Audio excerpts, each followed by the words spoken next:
আজ বৃহস্পতিবার, কাল সরস্বতী পুজো। আমরা সবাই মিলে ঠিক করেছি ঠাকুর তুলব নিজেরাই নিজেদের মতো করে। তাই বিকেল থেকে শুরু হয়েছে তারই প্রস্তুতি। এটাই আমাদের প্রথম বছর, তাই শুরুটা খুবই ছোট্টখাটো আয়োজন দিয়েই শুরু করলাম। নিজেরাই ছোটোখাটো প্যান্ডেল বানিয়ে নিলাম। ছেলেরা প্যান্ডেল বানাতে ব্যস্ত, আর আমরা প্রথমে সবাই মিলে বেশ করে গল্প আড্ডা দিয়ে দিলাম। তারপরে সবজি কাটতে আরম্ভ করে দিলাম। পুজো শেষে আমরা সবাই মিলে নিজেরাই খিচুড়ি রান্না করব, তারই তোড়জোড় চলছে জোর কদমে। ছেলেরা প্যান্ডেল লাইটিং শেষ করে ঠাকুর আনতে যাবে।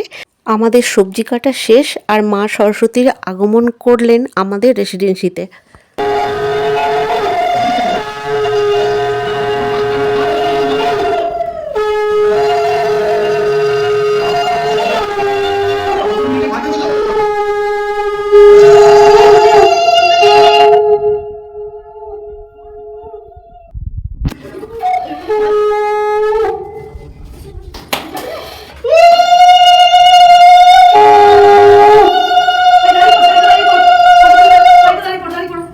আমরা শাঁখ আর উলুধ্বনি দিয়ে মাকে বরণ করে নিলাম।